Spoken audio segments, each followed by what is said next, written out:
The cell door shut with a metallic clang that echoed through the narrow corridor, a sound sharp enough to slice through silence. Ike sat on the hard concrete bench, his back pressed against the damp wall. The fluorescent light above flickered with a faint buzz, painting his face in a pale, almost sickly glow. For the first time in decades, he wasn't in control. No cameras, no staged interviews, no audience to applaud his charisma. Just silence, broken by the distant cough of another inmate. This was not how he had envisioned the empire collapsing. His hands, once accustomed to signing billion-dollar contracts, now traced the rough cracks of the cement floor. He remembered a time when those same hands held champagne glasses in penthouses overlooking Rio, when journalists wrote his name with reverence, when Forbes listed him as the 7th richest man in the world. A man of gold, the king of Brazil. But kings, he thought bitterly, always end up dethroned. It hadn't started with money. No, before the billions, there was only fire in his chest.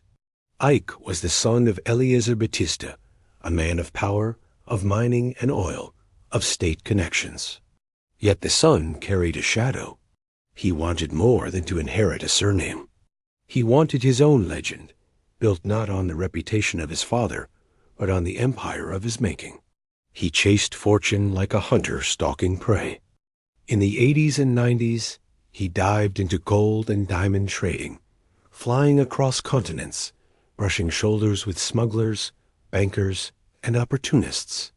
Deals struck in dimly lit hotel rooms, whispered promises over clinking glasses. Each success sharpened his hunger. And Rio de Janeiro. Oh, Rio. The city embraced him as a prodigal son, a flamboyant symbol of Brazil's modern dream. By the early 2000s, Ike was not just rich. He was untouchable. He spoke of transforming Brazil into an energy superpower, promising jobs, growth, wealth. He built oil companies, mining ventures, logistics empires, each bearing the proud X at the end of their names. That letter, he claimed, symbolized multiplication of wealth. The press adored him. Investors worshipped him. Politicians listened when he spoke. At lavish conferences, he would lean into the microphone and say with a smile, "I am not building companies. I am building the future of Brazil." Crowds believed him. Why wouldn't they? His empire glittered with ambition. His net worth ballooned to $30 billion. $30 billion. He was Brazil's poster boy for success, paraded as proof that the country could rise among global powers. Yet beneath the shine, cracks spread silently. His companies were castles built on shifting sand. Promises of oil fields that bled dry faster than projected. Mines that failed to yield as expected. Debt hidden beneath glossy reports and relentless optimism. But Ike had mastered the art of illusion. When numbers faltered, he projected confidence. When whispers of doubt emerged, he crushed them with charm, connections, and bravado. At night, though, in the silence of his mansion by the Lagoa Rodrigo de Freitas, he sometimes stared at the water and felt a chill. Success built too fast is always fragile. But he drowned the whispers of fear in grander visions, louder dreams, bigger risks. "Brazil will thank me," he told a close associate once, sipping rare whiskey on his yacht. "They don't see it now, but I'm building something eternal." The man nodded, though his eyes revealed unease. By 2012, the empire was at its peak. Ike Batista, the name itself, a symbol of excess. Helicopters landed on the decks of his yachts. Celebrities dined at his parties. His face graced magazine covers. People whispered about his charm, his arrogance, his audacity. He wasn't just rich. He was spectacle. He embodied Brazil's dream of modern glory. And then, like a thunderclap over calm waters, came the fall. It began with the oil. OGX, his flagship oil company, the jewel of his empire. Projections promised billions of barrels. Investors poured money in. Politicians bet on him. But reality was merciless. The oil wells did not deliver. What had been painted as oceans of black gold turned into shallow puddles. OGX led money. Doubt became panic. Panic became freefall. Investors turned. All eyes distanced themselves. Stocks plummeted. In months, his fortune evaporated. From 30 billion to almost nothing. 30 billion to ashes. The press that once worshipped him sharpened their knives. Headlines branded him the greatest destroyer of value in world history. Betrayal replaced admiration. In boardrooms, men who once called him visionary now muttered his name with disdain. Ike tried to fight back. He appeared in interviews, eyes wide with rehearsed confidence, insisting it was temporary. "This is only a phase," he told the nation. "The resources are there. We are Brazil's future." But his voice cracked in ways cameras could not conceal. The tide had turned. His empire collapsed like a house of cards, each company dragging down the next. Debt suffocated him. Lawsuits multiplied. And in the chaos, darker truths surfaced: insider trading, corruption, illicit deals. The man who once embodied progress now stood accused of being a fraud. The silence of prison was far from the roar of applause. He remembered the night of his arrest. The flashing red lights cutting through Rio's humid air. Journalists swarming like vultures, cameras flashing. Police officers guiding him, once the king of business, now reduced to a spectacle of disgrace. Someone in the crowd shouted, "Ladrão!" Thief. The word stuck to his skin like acid. He forced a smile as he always did, but inside, something broke. Now, in the cell, he replayed it all in his head. The rise, the fall, the applause, the curses. Was it all worth it? Did he chase dreams or only illusions? He leaned his head back against the cold wall and closed his eyes. Memories surged. The first gold deal. The yacht parties. The interviews where he promised greatness. The betrayal in the eyes of investors. The flashbulbs of cameras at his downfall. Once he believed he could rewrite Brazil's destiny. Now he couldn't even rewrite his own. The sound of footsteps echoed in the corridor. The guard stopped by his cell, peered in, and smirked. "The king without a crown," he muttered before walking away. The words burned deeper than the accusations. Ike opened his eyes, staring at the ceiling, the flickering light painting shadows across the cracked concrete. Somewhere in the distance, a door slammed, and the sound reverberated like the end of an era. The silence after was heavier than gold. And yet, deep inside, beneath the shame and ruin, something lingered. A voice, stubborn, defiant. The same voice that had once propelled him to unimaginable heights. The whisper of a man who refused to be forgotten. The night stretched endlessly, broken only by the restless turning of a fallen king haunted by ghosts of billions. The empire of dreams lay in ruins, but his story had only grown darker, and that darkness was just beginning to speak. The sun rose reluctantly over Rio, casting a pale orange glow across the city's skyline. From his narrow prison window, Ike could see only a sliver of that light. Once, the sunrise had greeted him from the balcony of his mansion, reflected in the calm waters of Lagoa. Now, it pierced through rusted bars, filtered by dust and iron. Morning in prison carried no ceremony. The clang of metal doors, the shuffle of tired footsteps, the sour smell of cheap coffee and disinfectant. Ike sat quietly, hands clasped, watching the others move with dull resignation. A man who had once owned fleets of yachts now stood in line for bread that crumbled in his hands. Time slowed here. Days bled into one another, each indistinguishable from the last. And yet, the past did not allow him peace. At night, when the prison murmurs died into silence, memories came alive with merciless clarity.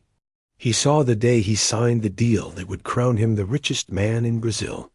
The flashbulbs, the applause, the certainty that he was untouchable.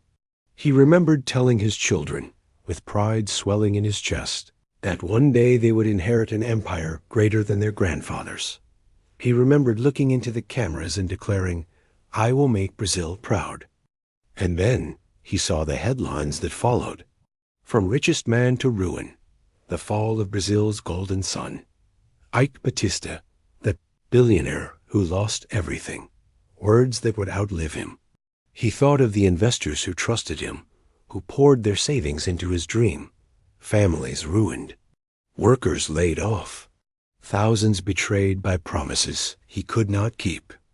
Was it ambition or deception? Did he truly believe in the oil buried beneath the ocean, in the future he painted so vividly? Or had he chosen to believe his own lies? One night, he whispered into the darkness, "I didn't steal their hope." I believed it too. But even his own voice sounded like a fraud. The humiliation was relentless. Courtrooms filled with cameras, capturing every twitch of his face. Judges dissecting his empire like vultures picking bones. Former allies testifying against him. Each day in trial was another layer of dignity stripped away. He remembered one exchange vividly. The prosecutor leaned forward, voice sharp. "Mr. Batista, did you not tell investors that OGX would produce 750,000 barrels of oil a day?" Eike lifted his chin. That was the projection at the time. And how many barrels did OGX actually produce? A pause, a silence so heavy it seemed to swallow the room. 15,000. The courtroom buzzed with disbelief, anger, derision. Cameras flashed. And Eike felt the weight of millions pressing down on his shoulders. He was no longer a visionary. He was a cautionary tale. His children visited him sometimes, their eyes carrying questions they could not ask aloud. The shame in their silence cut deeper than any headline. Friends, once countless, had vanished like mist in the sun.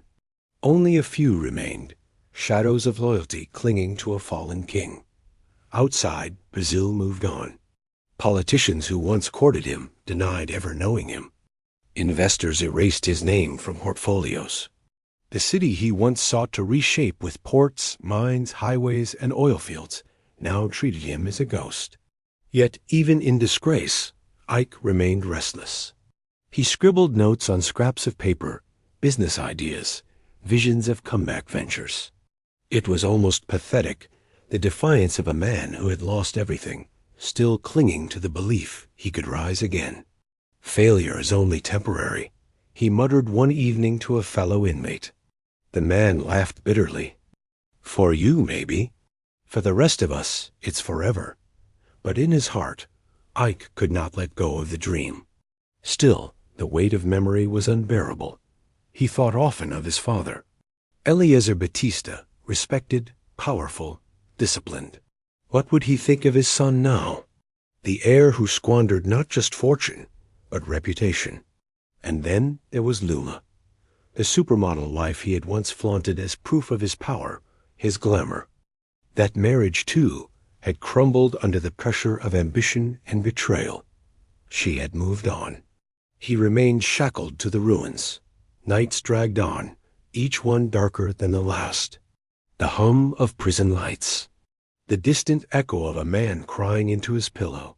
The metallic taste of regret that never left his mouth. He remembered the last great party, before it all fell apart. The chandeliers glittered like constellations, music echoing across marble halls. Guests in tuxedos and gowns laughed, toasted, danced. And at the center of it all, Eike smiling, radiant king of the night. Yet behind the smile, he had already begun to fear the shadows closing in. Now, those same chandeliers haunted his dreams, their light replaced by the cold glow of prison fluorescence. He often asked himself, was he ever truly rich? If wealth is only numbers on screens, paper promises, borrowed trust, what is it worth when the world turns away? Perhaps he had never been rich at all. Perhaps he had only been a magician, conjuring gold from smoke until the smoke cleared. The silence answered him. Years passed. Appeals filed, sentences reduced, a slow erosion of punishment. Eventually, he was released, trading the cage of prison for the cage of infamy. Freedom, but not redemption. Everywhere he went, whispers followed. Strangers recognized his face. Some looked with pity, others with scorn. His empire was gone, his billions vanished, but his name remained burned into history as a symbol of hubris. He lived quietly then, in a modest house compared to his former palaces. The yachts were gone, the mansions sold, the empire dismantled. Sometimes he walked along the lagoa, where once he had envisioned a skyline transformed by his companies. The water reflected the city lights, but in his mind it reflected only ghosts. Once, a reporter asked him in a rare interview, "Do you regret it all?" Ike paused, eyes fixed on the horizon. "Regret?" He exhaled slowly. "Regret is for those who never tried. I dreamed bigger than most could imagine. And I paid the price." The answer was rehearsed, but behind it lay a fracture he could never mend. At night, in that modest house, he still heard the echoes. The sound of applause when he was crowned Brazil's richest man, the word ladrão, screamed as he was dragged away in handcuffs, the silence of prison, the whispers of betrayal.